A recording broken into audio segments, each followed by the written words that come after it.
안녕하세요 여러분, 귀책사유 리차드 드림입니다. 요즘 우리는 자본주의에 대해서 같이 공부하고 있죠. 오늘은 그 두 번째 시간으로 돈이 세상에 풀리는 과정에 대해서 설명해 보도록 하겠습니다. 이 자본주의 컨텐츠는 돈이나 이런 자본주의에 대해서 공부해보지 않은 분들에게는 조금은 생소할 수 있거든요.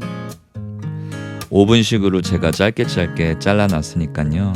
이 시리즈들을 그래도 이해될 때까지 몇 번이고 조금 들으시면서 관련 컨텐츠도 보고 하셨으면 좋겠어요. 이해될 때까지요. 왜냐하면 여러분, 저희가 공산주의에 살 수도 없잖아요. 그러니까 결국엔 자본주의와 민주주의에 대해서 잘 알아야 저희가 당하지 않을 수 있습니다. 자본주의는 노래에 알맞은 춤이라고 생각합니다. 발라드가 나올 땐 발라드에 맞춰서 부드럽게 춤을 춰야 되고, 댄스곡이 나올 땐 댄스곡에 맞는 시원한 춤을 춰야 되고, 그 반대로 한다면 돈을 다 틀릴 수밖에 없죠. 여러분, 이 자본주의를 같이 시리즈로 공부해 가면서 지식과 지혜가 같이 들어갔으면 좋겠다는 바람도 있고, 또한 여러분 우리 자존감을 좀 같이 올렸으면 좋겠습니다. 그 이유는요, 자본주의는 지금까지 만들어낸 인류의 최선의 제도일 뿐입니다. 우리가 고등학교 때 배웠듯이 공산주의, 자본주의 이렇게 약간 섞여가면서 복지를 자본주의 차원에서 높여가면서 뭐 수정자본주의 이런 게 나오지 않습니까? 지금까지 인류가 만들어낸 최상의 시스템이라는 말이 무엇이냐면 완벽하지 않다는 거예요. 이 완벽하지 않은 시스템 속에서 우리가 한두 번의 시행착오를 겪었다고 해서 그것에 대해서 주눅들거나 열패감에 빠져서 나쁜 선택을 한다거나 힘들어한다거나 이럴 필요는 좀 없을 것 같아요.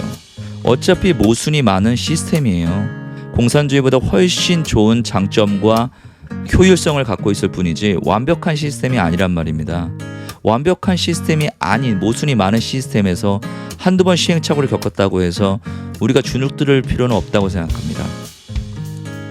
그러니 승진, 진급, 재테크, 부동산 여러 가지 작은 시행착오를 겪었다고 해서 우리 주눅들어 있지 말고 그냥 하나 더 배웠다, 한 번 더 시행착오를 겪었다, 더 잘하면 되지 이런 쿨함이 필요합니다. 자본주의는 근본적으로 앞서 말씀드렸지만은 5%의 위너를 위해서 95%의 루저를 만드는 그런 시스템이에요. 참 모순적이죠. 우리가 벽을 느끼고 실망하고 실패할수록 여러분 5%의 그 위너들이 그런 걸 바래요. 넘어지길 바라고, 실망하길 바라고, 못 일어나길 바라고. 네, 우리가 95%에 속하게 태어났다면 그냥 더 쿨하게 더 열심히 일하면서 앞으로 전진할 수밖에 없습니다. 네, 이제 본격적으로 두 번째 이야기 시작하도록 하겠습니다. 여러분, 돈이 우리한테 들어오는 그 과정은요, 사업하는 사람들은 거래처한테 돈을 받고 직장인들은 사장님한테 돈을 받잖아요. 우리가 한국은행 돈을 찍어내는 데 직접 가서 돈을 받고 그렇지 않잖아요. 이게 다 자본주의 시스템 돈이 풀리는 과정이 있기 때문이거든요. 한국은행이 물가와 인플레이션 정도를 확인을 하고요, 1금융권에 먼저 돈을 내려줘요. 내려준다는 의미가 공짜는 아니고요, 돈을 빌려주는 겁니다. 그 빌려주는 그 금리가 1금융권으로 한국은행이 돈을 내려주는 그 금리 기준이 기준금리가 되는 겁니다. 1금융권이 2% 정도로 한국은행한테 돈을 빌려왔다면 2%로 우리한테 빌려주면은 은행은 존재할 이유가 없죠. 돈을 못 벌잖아요. 그래서 1, 2% 더 붙여서 3%, 4%, 5% 이런 식으로 저희한테 다시 빌려주는 거예요. 여러분, 돈이 세상에 풀리는 과정 속에서 반드시 알아야 될 개념 중에 하나가 지급 준비율이라는 겁니다. 지급 준비율이라는 게 뭐냐면요, 말 그대로 지급을 준비할 수 있는 비율인데요, 한국은행에서 A은행이 100억을 빌려오면 지급 준비율이 거의 한 3.5% 되거든요. 그러면 3억 5천만 냅두고 96억 5천은 밖으로 맘대로 유통할 수 있다는 뜻입니다. 그럼 예를 들어서 이 지급 준비율이라는 개념이 3.5%라고 가정했을 때 돈이 얼마나 빨리 불어나는지 한번 상상해 보자고요. 한국은행이 애플은행에 5천억을 대출해 줬다고 생각해 보자고요. 애플은행은 이 5천억을 대기업 사장 남자 1호에게 대출을 해줍니다. 남자 1호는 그 돈을 A에게 재료값으로 줍니다.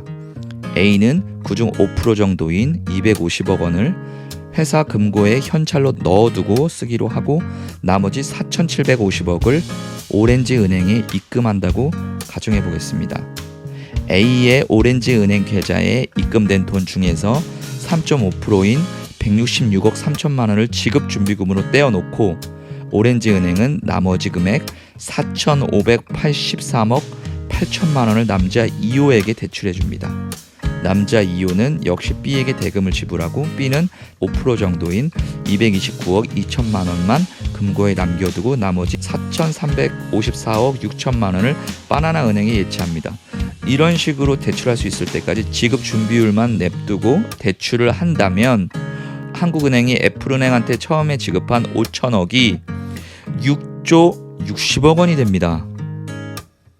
와우, 5천억이 6조가 됐다고요? 돈 불리기 참 쉽네요.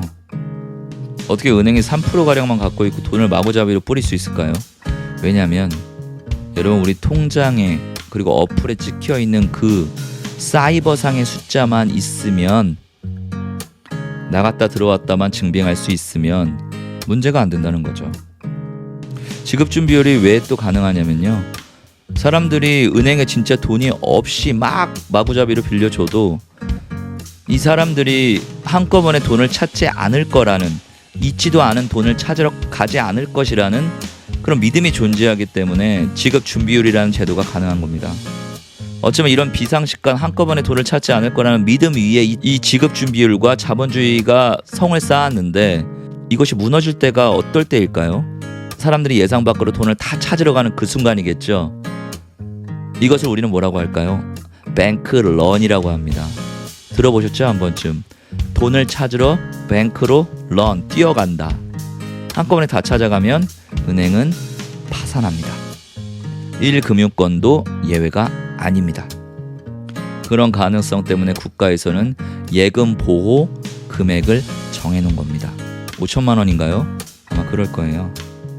여러분이 지급준비율이라는 게 너무나 중요한 개념이라 다른 개념을 또 설명드리면 혼란이 올 것 같아서 오늘은 이 지급준비율만 말씀을 드리고 영상을 마무리하도록 하겠습니다. 네, 바로 찾아뵙겠습니다. 감사합니다. 귀책사유 리차드 드림이었습니다.